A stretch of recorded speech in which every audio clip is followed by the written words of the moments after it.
Well, good morning, guys. Wandering Beast here, just finishing my morning coffee. And I'm excited to bring you, well, a product that I use to make this coffee. I am a little bit of a coffee aficionado. It has nothing to do with actually making coffee other than this was instant coffee. And all I needed was a little bit of hot water. But I've got an electric kettle, as the title says, the Joulle, to introduce you to. Let's take a look.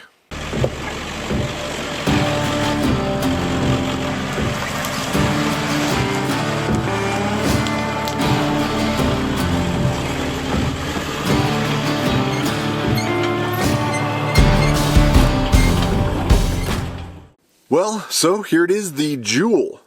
Now, electric kettles are nothing new for me and the van and the backcountry experience.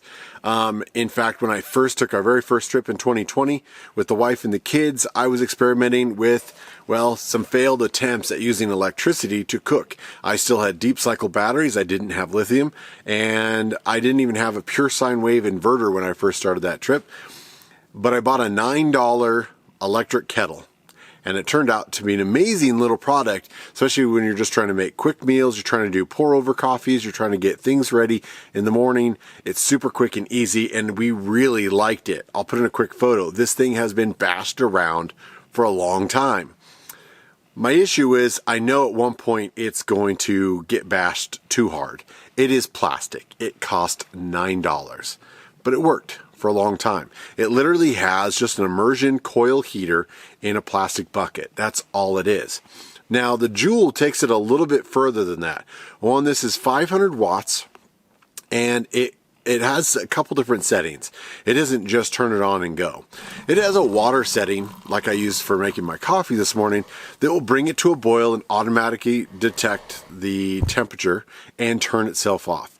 Now, what I found is it takes a little bit longer for that automatic shutdown to happen, so I generally will turn it off when I realize that the water is hot enough for my needs. Now, I think it's more of a safety feature than it is a your kettle's ready kind of a timer. You switch this over into eat mode, and I'll put in a little picture of this switch here, and it just stays on. It won't turn itself off. So if you're cooking or making soups, it's on until you're done cooking. Whether your pasta's ready or anything like that, it's going to keep going. All right, going over some of the quick little features. I showed you the button and the switch. The plug-in is covered. It's got a little flap. It is, again, I'll put a close-up shot. It has the kind of a three-prong, very similar to a desktop computer. There is a neoprene sleeve around the outside of the metal. This does get pretty warm, and a nice robust handle. It does have a little clip. I haven't used that clip for anything, but I will use this, especially when pouring.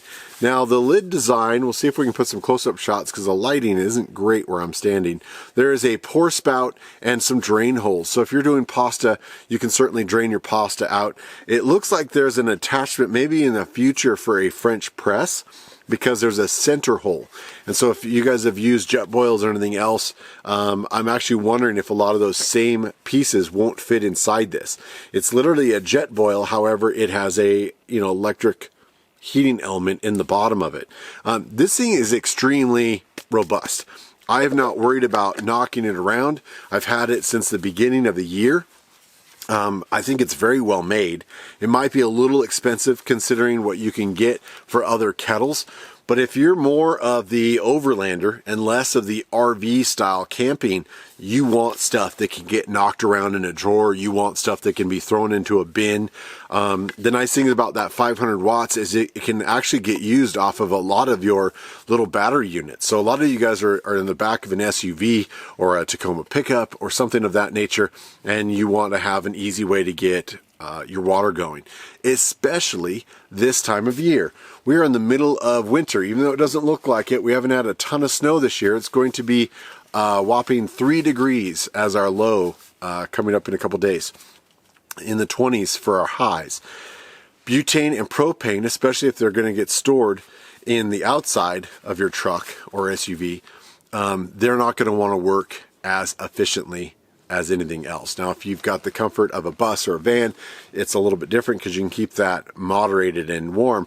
But something like electric cooking doesn't care that it's 2 degrees out there. You plug that into your battery unit, as long as it has power, and you've got hot water, quick meal. I don't care if you're doing ramen, soup. We did mac and cheese out of this. I mostly do water with it because I'm just doing coffees in the morning, but we have used it for a couple different things. Popcorn is another favorite. It's actually a great little popcorn maker. I'll put in a quick clip of kind of how the popcorn thing works. Now for popcorn mode, they've added into the lid all the measurements you need. You can tell there's kind of a third of this lid is a small little trough here, and the rest we're going to divide for the popcorn. So take whatever little cooking oil you feel like you're using. It can be olive oil, coconut oil. I don't believe it actually matters. But you're going to fill up that little reservoir, and then I just let that drain in there. Doesn't have to be perfect. Popcorn in a Ziploc, and then we're going to fill the rest of this little tray. And now you don't really want to overfill that. That's really all that it can handle. So we're going to pop that back in there.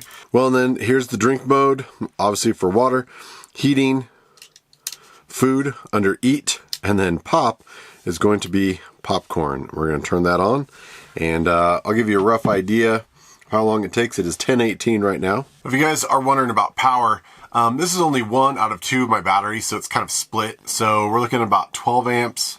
It jumps down, it goes from 5 to kind of 7.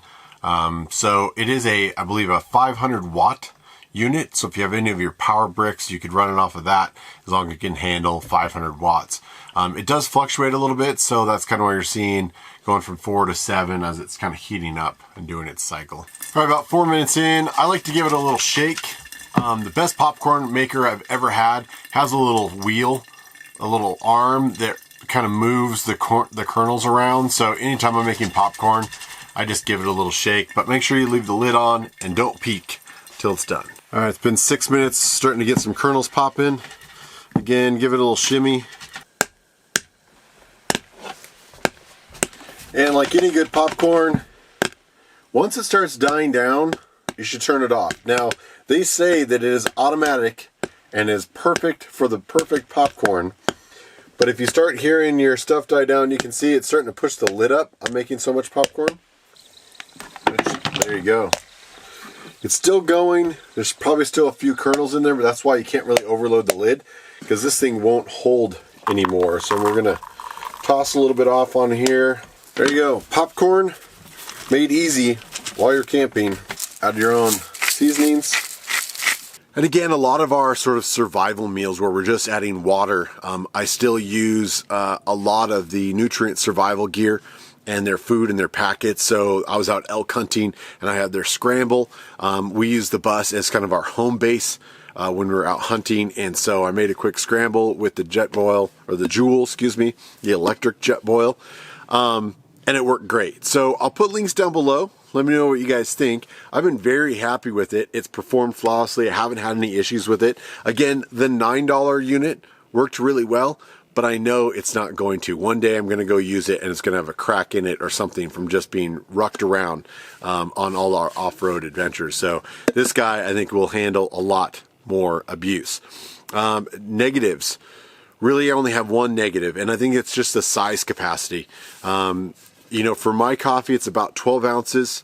I like a big cup of coffee.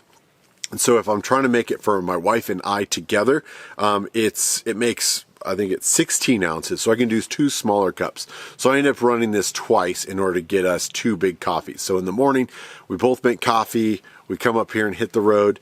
I do have a little Keurig that we started using because it's just easy for us to make our own. Our daughter drinks coffee, other people drink coffee in the family, but they're generally still asleep while we hit the road and try to make miles in the morning on some of our big trip adventures. But that's really it. I don't know that I would want it bigger. It's just I'm constantly wishing it held at least 24 ounces. So if there's an XL version coming out, that would probably be a little bit better. My other kettle, I believe, does carry more capacity, but small little unit can get chucked around. It's a winner in my book. So take a look at it. Let me know what you guys think, if that would be something you're interested in. I'm always curious to see what you guys are using, what you're finding, and if you think the products that I am finding and reviewing are interesting to you. So please leave a comment below. This has been Wandering Beast with the Joulle.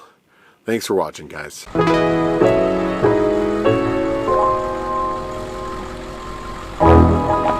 Thanks for all the love and support. You guys are amazing.